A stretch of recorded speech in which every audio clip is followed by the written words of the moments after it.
In 1955, the average American worker could buy a house, raise three children, own a car, and retire with dignity on a single income without a college degree.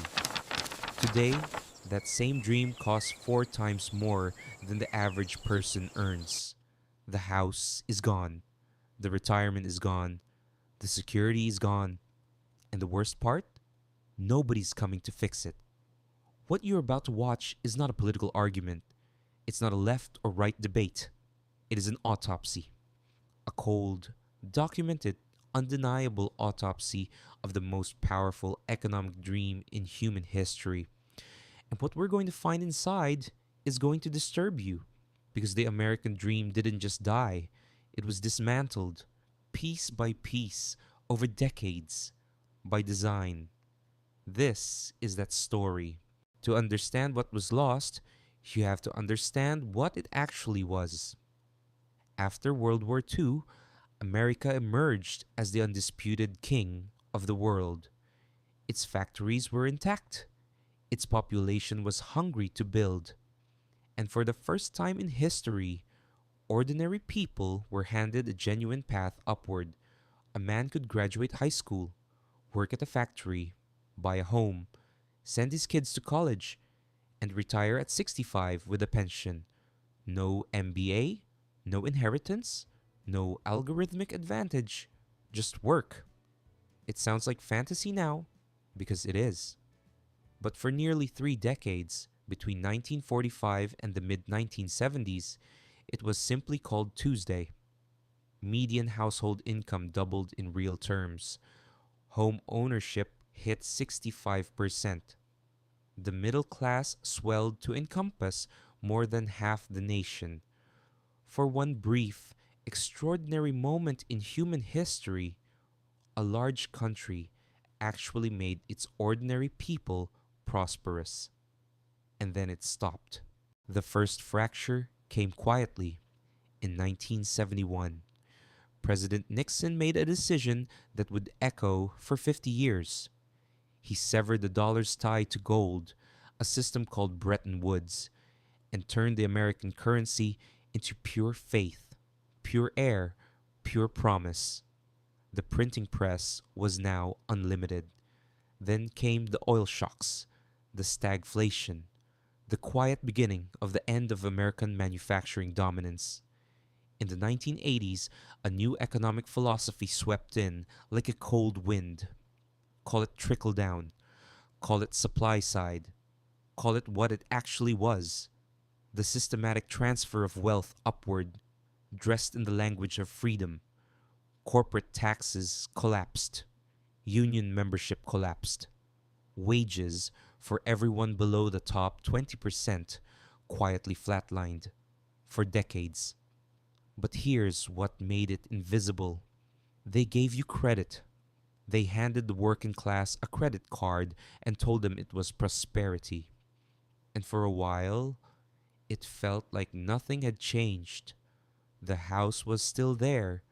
The car was still there. The vacation was still there. They just now belonged to the bank. By 2024, total American household debt exceeded $17 trillion. $17 trillion. The average American carries $6,000 in credit card debt at 22% interest. Student loan debt? $1.7 trillion, held by 45 million people, many of whom were told by their parents, their schools, their government that this was an investment in their future. The average student loan borrower is now 40 years old and still paying. Think about that.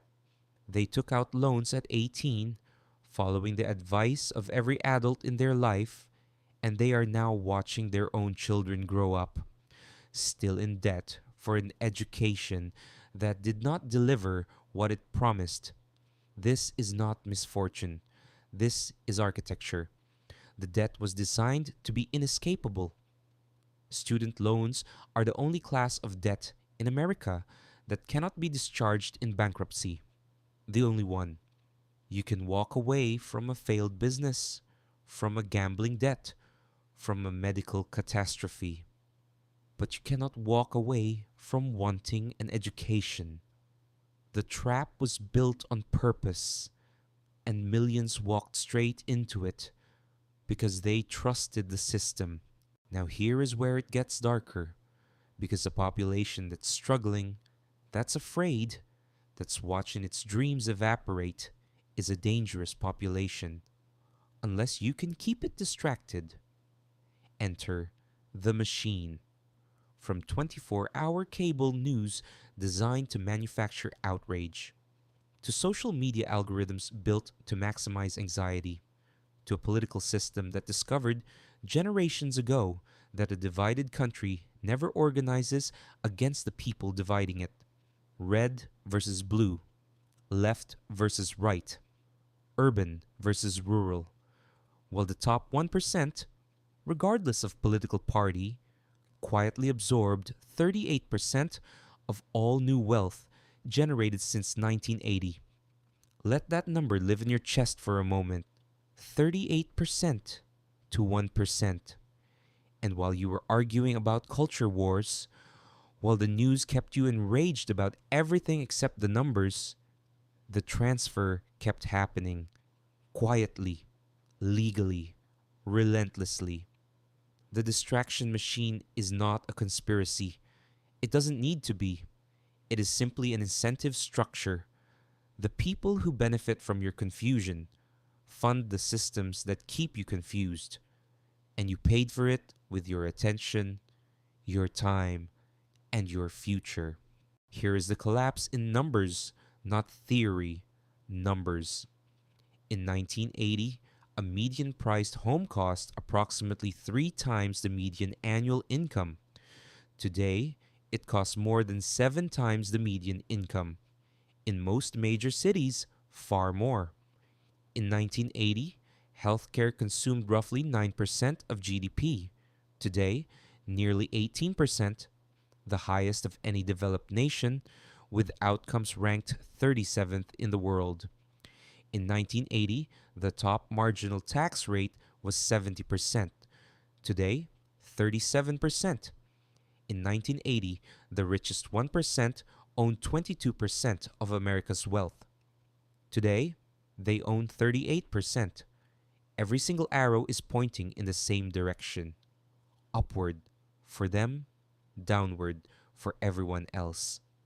And now, a generation of Americans has grown up never expecting to own a home, never expecting a pension, never expecting that working hard will be enough. They're not lazy. They're not weak. They are the most educated, the most indebted, the most surveilled, the most overworked generation in American history. And they are the first generation expected to die poorer than their parents. In the richest country on earth, that is not an accident. That is a policy outcome. So, what is the American dream really? Was it always real? Or was it always a sales pitch? The honest answer is it was both. It was real, for a specific window of time, under specific conditions, for a specific demographic. And when those conditions changed, when globalization and automation and financialization rewrote the rules, the dream was not updated, it was weaponized.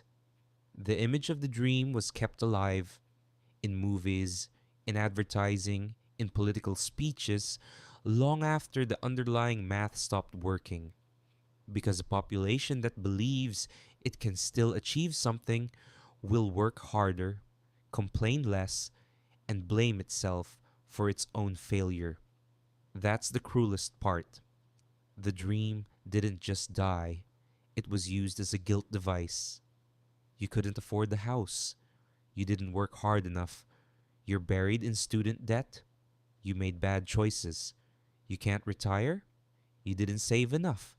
The system's failure was repackaged as your personal failure, and millions of people internalized it and suffered alone. I want to leave you with one image. In 1931, historian James Truslow Adams coined the phrase the American dream. His exact definition was, and I want you to hear this carefully, a dream of a social order in which each man and each woman shall be able to attain to the fullest stature of which they are innately capable, regardless of the fortuitous circumstances of birth or position. Not a house, not a car, not a stock portfolio, a social order, capable of elevating human potential, regardless of where you started. That dream, the real one, was never fully achieved. But for a few decades, for millions of people, America came closer to it than almost any civilization in history. That is worth mourning, and that is worth fighting for. The dream isn't dead because it was impossible. It's dead because it became inconvenient for the people who made the rules. And the only question left is whether you're willing to say that out loud, or whether the machine will keep you distracted for another decade. The choice, as always, is yours.